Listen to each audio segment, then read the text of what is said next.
Video आवडला तर खरंच लाईक करा आणि शेअर देखील करा मित्रांनो.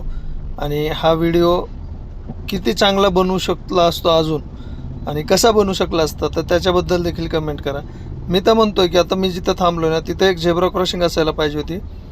आणि समोर जी फोर्डची गाडी आहे बघा, समोरची रिक्षा थांबली तिथं एक, जिथं डिवायडर असा चालू होतो पुढं, तिथे एक अजून झेब्रा क्रॉसिंग पाहिजे होती.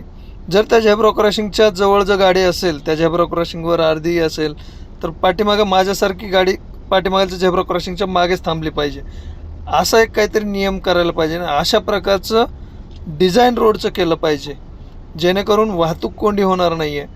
आता जेव्हा माझं सिग्नल सुटेल तेव्हाच मी पुढं जाईल. आता हे जवळजवळ रोड जर असतील असे तर मात्र तिथं वाहतूक कोंडी होणार नाही.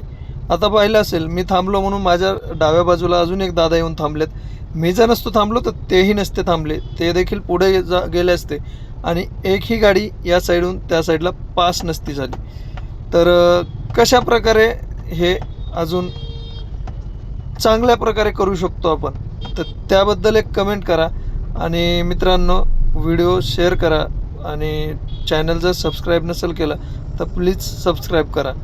आता बघा, सिग्नल सुटला म्हणून आम्ही गाडी घेऊन पुढं गेलो आणि अशा प्रकारे आता ज्या ह्या गाड्या पुढं जाणार आहेत तर आम्ही देखील त्या इथं एक झेब्रा क्रॉसिंग असली पाहिजे होती बघा.